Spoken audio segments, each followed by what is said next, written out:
क्रम में आज हमारे स्टूडियो में मौजूद हैं विनोद उदयपुरी, जो बता दें डाल्टनगंज चैम्बर ऑफ कॉमर्स के अध्यक्ष हैं। विनोद सामाजिक कार्यों से भी काफ़ी जुड़ाव रहा है विनोद जी का, और लगातार ये संघर्ष के बदौलत आज डाल्टनगंज चैम्बर ऑफ कॉमर्स के अध्यक्ष बने हैं। चैम्बर ऑफ कॉमर्स की स्थापना वर्ष 2007 में हुई और लगभग अभी तक डाल्टनगंज में खासकर 200 इसके सदस्य लगभग बतलाए जा रहे हैं। लगातार संघर्ष कर रहे हैं, चाहे वो खास महल के मुद्दे पर हो, बाजार की समस्या पर हो, सुरक्षा के सवाल पर हो, या व्यवसायियों के किसी भी हित की बात करने के लिए लगातार ये संघर्ष करते रहे हैं। वो अपनी आवाज़ को बुलंद करते रहे हैं। सबसे पहले सिटी में आपका स्वागत है। धन्यवाद। Vinod ji, Daltonganj chamber of commerce बनाने के पीछे क्या उद्देश्य? उद्देश्य था कि पहले की व्यापारिक संस्थाएं दो थी वर्तमान में, लेकिन क्या था कि जो नए लोग एंटरप्रेन्योर आए थे उनकी आवाज़ वहाँ पर नहीं उठाई जा रही थी। तो मुझे लगा कि जो लोग नीडी हैं उनको ज़रूरी है प्लेटफॉर्म के। ये जो बाकी के लोग थे वो पूरे उस जगह पर नहीं पहुंच पा रहे थे। वो चैम्बर पहले के या जो माने व्यावसायिक संगठन थे, शायद वो उनकी मांगों को पूरी नहीं कर पा रहे थे। तो ऐसे भी मुझे लगा कि इनके व्यवसायियों के हित में एक हमारे युवाओं का एक चैम्बर का होना बहुत ज़रूरी है, क्योंकि हमारे शहर की समस्याएँ जस के तस खड़ी थी, कोई इस पर ध्यान नहीं हो रहा था। तो मैंने सोचा और कई लोगों ने मिल करके व्यवसायियों ने एक चैम्बर का नया गठन किया। इसमें सारे मैक्सिमम हमारे युवा मेंबर हैं, और युवाओं की एक समस्या अलग होती है। जो एस्टेब्लिश बिजनेसमैन हैं उनसे एक समस्या अलग थी, उनकी समस्याओं को एस्टेब्लिश बिजनेसमैन नहीं समझ पा रहे थे। तो इसमें संघर्षशील लोग जुड़ते गए, आज वो एस्टेब्लिश हो गए इन वर्षों में, लेकिन फिर भी हम उस कठिनाइयों को समझ रहे हैं जो एस्टेब्लिश होने वाले बिजनेसमैन थे। इसलिए इस चैम्बर का गठन किया। अभी तक चैम्बर्स में ने कौन सा मतलब जो अगर प्रमुख मांगों में क्या किन बातों को लेकर आवाज़ उठाई? हम लोगों ने सुरक्षा के लिए उठाया था। जब काफ़ी बड़ा संघर्ष किया था, सुभाष सराफ की हत्या हुई थी, उस समय भी हम लोगों ने काफ़ी आंदोलन भी किया। उसके बाद भी लगातार जब भी सुरक्षा के व्यवस्था पर जो भी एसपी साहब आते हैं हम लोग मिलते हैं, हम लोग और अच्छा रिस्पॉन्स भी मिलता है। और इधर जो देख रहे हैं विगत 2-3 वर्षों से पुलिस का रवैया हम लोगों के साथ एक अच्छा है, व्यवसायियों और नागरिकों के साथ। वर्तमान एसपी साहब बहुत मिलनसार हैं और व्यवसायी हित में भी ये जहाँ भी होता है व्यवसायियों को ध्यान देते हैं। गत दिनों जो आगजनी की घटना हुई, इसमें काफ़ी सराहनीय प्रयास रहा और मिलनसार भी हैं और व्यवसायिक हित को ध्यान रखते हैं। और हम लोग की मांग का जब भी होता है सुरक्षा व्यवस्था उपलब्ध कराने का ये भरसक प्रयास कर रहे हैं। और भी व्यवसायियों से हम लोग को आग्रह है, कहीं पर किसी को दिक्कत होती हो तो हम लोग के चैम्बर में आए, हम लोग उनकी समस्याओं को प्रशासन के समक्ष रखेंगे और जो भी दिक्कत आएगी उसको हम लोग दूर कराएंगे। बिल्कुल, हम बात कर रहे हैं दर्शकों विनोद उदयपुरी से, जो डाल्टनगंज चैम्बर ऑफ कॉमर्स के अध्यक्ष हैं। विनोद जी, एक बात बताइए, आप लोग एक बड़ा सवाल है डाल्टनगंज में खास महल, जिस पर जमकर राजनीति हुई। तमाम जो यहाँ के मंत्री बने वो खास महल के नाम पर लोगों को गुमराह के सिवा कुछ नहीं किए। आज वो खास महल का जब अगर प्रक्रिया भी शुरू हुआ तो उसकी कर इतना ज़्यादा बना दिया गया है कि अब उस पर कोई बोलने को तैयार नहीं है। चाहे यहाँ का विधायक हो, चाहे कोई भी जनप्रतिनिधि हो, इस पर आवाज़ नहीं उठा रहे। क्या हम लोगों ने काफ़ी संघर्ष किया है और कई बार जब दुलाल भैया थे उनके समय में भी आश्वासन मिला है कि मुंडा साहब से मिला, मुख्यमंत्री जी उन्होंने भी कहा कि खास महल के लिए हम लोग तत्कालीन एक बार सलामी में राहत देते हुए आप लोग का रिन्यूअल कराएंगे।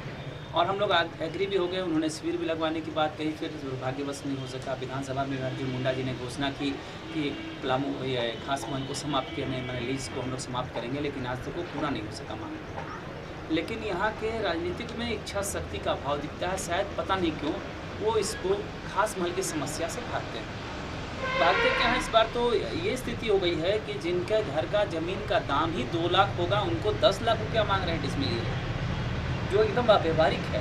जितना दाम है उसका आप भाड़ा पहले दे दें, सलामी में मांग रहे हैं उसका कि आप सलामी दे दीजिए 50%, अगर बाजार एरिया का कोई ज़मीन है तो कमर्शियल लैंड।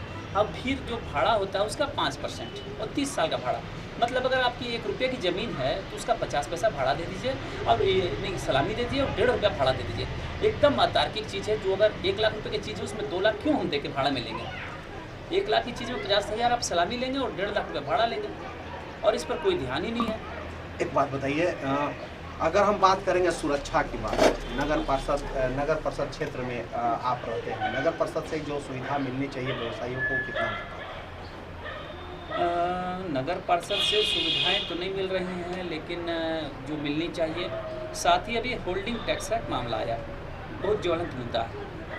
होल्डिंग टैक्स में विकास जी हम बताना चाह रहे हैं कि ये बहुत ज़्यादा बढ़ाया जा रहा है। दूसरी चीज़ तल्ला बाई तल्ला लगाया जा रहा है कि 1 तल्ला 2 तल्ला।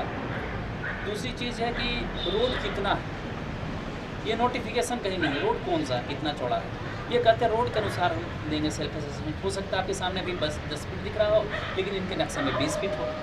हम कैसे सेल्फ असेसमेंट करें? पहले ये बताएं कि कौन सा रोड कितना है, ये इन्होंने नहीं बताया है।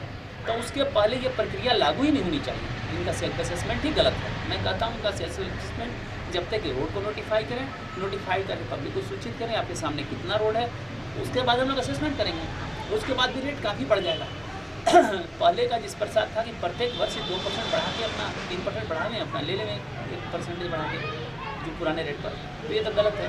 दूसरा चीज़ नगर पालिका सुविधाओं के नाम पर क्या देता है, पानी का टैक्स लेता है, लैट्रिन टैक्स लेता था, उसको सारे मर्ज करके होल्डिंग टैक्स करके छुपाना चाह रहा है। वो टैक्स पर इन्होंने कोई काम नहीं लिया। एजुकेशन स्कूलिंग का कोई चलता नहीं है, कहीं लैट्रिन साफ कराते नहीं हैं, पानी नगर पालिका देती नहीं, उसके अलग से टैक्स देती है। तो ये सब इनमें विसंगतियाँ थी पुराने टैक्स, उसको छुपाने के लिए होल्डिंग टैक्स नाम दे करके सिर्फ दिग्भ्रमित कर रहे हैं यहाँ की जनता को।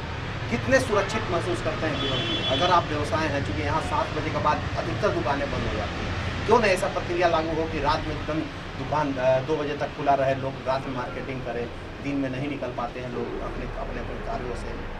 नहीं, यहाँ पर अभी टेंडेंसी नहीं है, शायद नहीं हो पाएगा रात का तो, लेकिन सुरक्षा व्यवस्था को अगर दिया जाए, CCTV कैमरे लगा दिया जाए चौक चौराहा पर, तो मुझे लगता है कि बहुत कुछ अपराध पर काबू पाया जा सकता है। एक सेंट्रल कंट्रोल रूम रहे और CCTV कैमरे से शहर की निगरानी में जाने आने के रास्ते पर, और लाइट की अगर अच्छी व्यवस्था हो और पेट्रोलिंग कंटिन्यूस होती रहे, तो बाज़ारें 10 बजे तक तो ज़रूर खुलेंगे। 10 से 11 बजे तक खुलना नॉर्मल। मैं देखता हूँ धनबाद में 12 बजे तक दुकानें खुलती हैं इसी झारखंड में, तो यहाँ भी कोई मुश्किल नहीं है।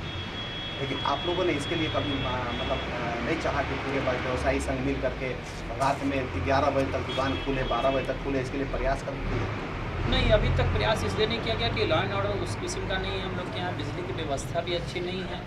अभी कुछ दिनों में सुधरी है बिजली की व्यवस्था, लेकिन फिर भी गारंटी नहीं किस वक्त चली जाएगी। इनका जो है सो अभी पेट्रोलिंग उतना मजबूत अभी नहीं है कि रात को व्यवसायी खोलें, वो दूर दूर जाना है। अगर वो कैश लेके जाएंगे तो कोई यहाँ पर एक शहर के बीच में ऐसा बैंक नहीं है जहाँ पर कि शाम को व्यवसायी अपना पैसा जमा करे।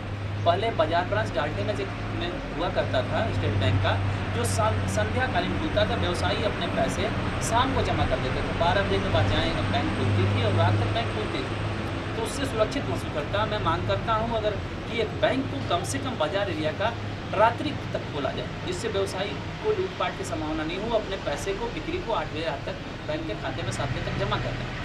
एक बात बताइए, बात सवाल अगर है नगर पालिका से, आपने कहा कि जो व्यवस्था मिलनी चाहिए वो नहीं मिलता है, टैक्स होल्डिंग टैक्स बढ़ाया जाता है। क्या व्यवसायी अपने हितों की लड़ाई के लिए आवाज़ उठाना बंद कर दिए हैं? नहीं, अभी होल्डिंग टैक्स की जो मीटिंग हुई थी उन्होंने उसको उसमें बुलाया भी था और मैंने उसका विरोध किया था, और उसमें व्यवसायिक संगठन के लोग भी और प्रमुख व्यवसायिक संघ के लोग भी गए थे, और सभी लोगों ने, मैंने हाथ उठा के सारे लोगों ने उसका समर्थन किया था कि इसमें हम लोग होल्डिंग टैक्स का विरोध करते हैं, ये लागू नहीं होनी चाहिए।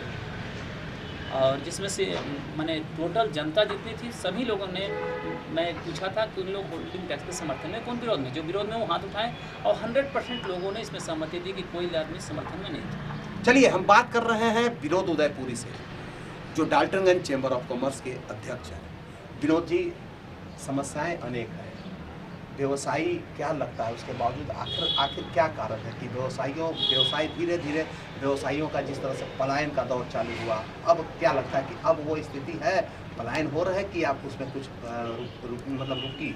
नहीं, पलायन तो भी वर्तमान में रुक गया है, और इसमें कुछ लॉ एंड ऑर्डर का हमारा सुधार हुआ है, मैं इसको मानता हूँ। और पलायन रुकने में एक और कारण है, बिजली की स्थिति पहले से कुछ बेहतर हुई है। लेकिन एक चीज़ हम देख रहे हैं कि व्यवसायियों के साथ एक वर्तमान में GST लागू हो रहा है। मैं इस बारे में बोलना चाहूँगा कि GST के बारे में भी लोग को जानकारी पूरी नहीं है। कल एक सेमिनार भी उनका हो रहा है, हम लोग उसमें जाते हैं, पक्ष विपक्ष रखेंगे, लेकिन मैंने पढ़ा कि GST में एक मामला है कि आपको जो टैक्सेबल स्टॉक आपके पास है उसको 2 महीने 6 महीने में आपको ख़त्म करना। कुछ आइटम को 6 महीने, कुछ में 2 महीने में, नहीं तो वो पुराने 500 के 1000 के नोट की तरह से आपका स्टॉक ख़त्म हो जाएगा। तो मैं आग्रह करना चाहूँगा, कोई ऐसी चीज़ नहीं है व्यवसायियों के बीच में कि वो 100% बिक जाती है। हम लोग के यहाँ कुछ सामान 2 साल 3 साल भी रखे रहते हैं और कुछ तुरंत भी बिक जाते हैं। तो जीएसटी में इस बात को दिक्कत आएगी मुझे लगता है। और कुछ अभी क्या है कि जीएसटी जो लागू हो रही है उस हिसाब से लिटरेसी हमारे यहाँ नहीं है, तो थोड़ी सी परेशानियाँ जीएसटी से ज़रूर हम लोग को आएगी। लेकिन जानकारी देने के लिए कुछ लोग प्रयास करें और इस बात पर एक ज़रूर लेना होगा कि हम लोग जो पुराने स्टॉक को है इसको 2-3 महीने 6 महीने की जो बंदिश है इसको हटाने की पड़ेगी। डाल्टनगंज चैम्बर ऑफ कॉमर्स का आगे का प्लान क्या है?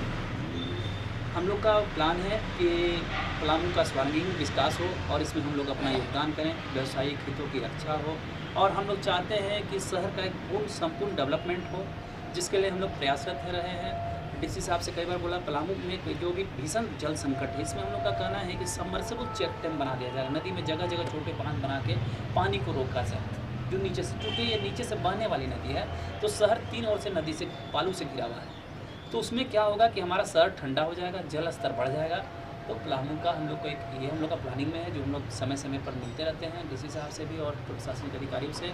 दूसरा चीज़ हम लोग का एक प्लान है कि यहाँ पर औद्योगिक क्षेत्र का गठन करने को आने को, इसके लिए भी हम लोग प्रयासरत हैं कि औद्योगिक क्षेत्र नया बने और इसके लिए जगह जगह जहाँ भी होती है हम लोग इस नाम उठाते रहे हैं। अब तीसरा महत्वपूर्ण है जो हम लोग लगभग पूरा होने वाला है कि हम लोगों ने पिछले बार अर्जुन मुंडा जी भी जब आए थे, वो रघुवर दास जी से भी हमने मांग पत्र दिया था कि पलामू से हवाई सेवा शुरू कराई जाए और इसमें हम लोग का डाल्टनगंज का नाम जुड़ गया है। इसके लिए मैं उनको धन्यवाद भी देता हूँ और मैं प्रयास करता हूँ कि इसमें और लोग भी प्रयास करें और जल्द से जल्द इसको जुड़वाने के लिए जितना संभव हो सके हम लोग भी कोशिश करेंगे, शहर हमारा तरक्की के रास्ते पे जाए। शहर तरक्की हो, सर्वांगीण विकास हो, व्यवसायियों के लिए सुरक्षा हो, शहर में रात में व्यवसाय खुले, इसके लॉ एंड ऑर्डर भी सुधरा हो और प्रशासनिक दृष्टिकोण से हर तरह का प्रयास हो कि जो रात में किसी तरह की कोई अनहोनी घटना न हो, रात में बैंक खुले ताकि व्यवसायी अपना पूंजी जो उनके जमा पूंजी है वो पूंजी बैंकों में जमा कर सकते।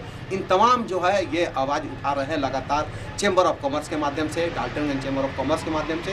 इनका सोच है कि अगर ये सब सुविधा मिलती है, खासकर नगर पालिका से होल्डिंग टैक्स का मामले में भी कुछ न कुछ कमी है, नगर पालिका की ओर से खास महल का भी वही प्रक्रिया अपनाया गया है, तो इन तमाम चीज़ों में सुधार होनी चाहिए और डाल्टनगंज क्षेत्र का सर्वांगीण विकास होना चाहिए। अंतिम प्रश्न आपसे, चैम्बर ऑफ कॉमर्स, खासकर डाल्टनगंज चैम्बर ऑफ कॉमर्स में आपने गठन किया 2007 को, अगर हम करें बात, एक चीज़ बताइए कि आपकी जो आपने जिस मांगों को आवाज़ उठाया, जैसे आपने कहा कि हवाई सेवा के लिए आप लोगों ने मांग उठाया, तो क्या लगता है अभी इन तमाम जो चीज़ आया, होल्डिंग टैक्स, खास महल, इन तमाम के लिए आंदोलन करने की कभी मन बनाया आपने? हाँ, हम लोगों ने मन बनाया और अभी तक हम लोग आंदोलन को हम लोग पत्र के रूप में चला रहे हैं। एक हम लोग खास महल पे चलाना चाह रहे हैं कि हम लोग पोस्ट कार्ड लिख के पीएम हाउस में भेजना। यहाँ पर हम लोग एक दोहरी नीति के शिकार हो रहे हैं, तो हम लोग एक निकट भविष्य में करवाने जा रहे हैं। हम लोग का पोस्ट कार्ड से जगह जगह हम लोग जागरूकता चलाएंगे जो ये और इसको भिजवाएंगे पीएमओ तक अपनी आवाज़ कि इस आज़ाद भारत में भी हम लोग 2 दर्जे के नागरिक की तरह रहे हैं। हमारी अपनी ज़मीनें रहते हुए हम लोग अपने ज़मीन के मालिक नहीं हैं। अब दोहरी नीति का मार तो यहाँ के छात्र भी झेल रहे हैं। हाँ, ये तो बड़ी अच्छी आपने विकास एक बात उठाई कि हमारे जो पलामू में बाहर के माने झारखंड से बाहर के आ जाएंगे और झारखंड के जो छात्र हैं वहाँ हम लोग नहीं जाएंगे, और ये तो दोहरी मार हो गई कि वो भी हमारे आएंगे झारखंड से बाहर के, झारखंड के जो लिमिटेड जिला है वो सुरक्षित होगा, उनके लोग भी हम लोग के आगे देंगे। तो ये तो अन्याय है बहुत ज़्यादा, और मैं इसमें छात्रों के हित के लिए मैं चाहता हूँ कि वो आगे बढ़ें। अगर हम लोग से कोई सहयोग चाहेंगे तो चलिए, दोहरी नीति के मार खा रहे हैं पलामू जिला के लोग। एक तो खास महल की ज़मीन के लिए, अपना ही ज़मीन के लिए उन्हें दुगना टैक्स देना पड़ रहा है। दूसरी कि दोहरी नीति के मार के चलते यहाँ के लोग छात्रों का जो है नौकरी यानी कह सकते हैं उनका भविष्य दांव पर है। लगातार इसके लिए संघर्ष हो रहा है, छात्रों की ओर से तो हो रहा ही है। अब चैम्बर ऑफ कॉमर्स, खासकर डाल्टनगंज चैम्बर ऑफ कॉमर्स ने भी कहा कि ये गलत है और इस पर रोक लगनी चाहिए, सरकार की नीतियाँ गलत है। हालांकि सुरक्षा की दृष्टि से इन्होंने कहा कि सुरक्षा में सुधार हुआ है, बिजली व्यवस्था में सुधार हुआ है। निश्चित रूप से व्यवसायियों में आगे आने का एक मौका मिलेगा, व्यवसायियों को बढ़ने का मौका मिलेगा और जिले का खासकर डाल्टनगंज शहर का विकास होगा। हम तमाम मुद्दों से रूबरू हो रहे थे विनोद उदयपुरी से, जो डाल्टनगंज चैम्बर ऑफ कॉमर्स के अध्यक्ष हैं।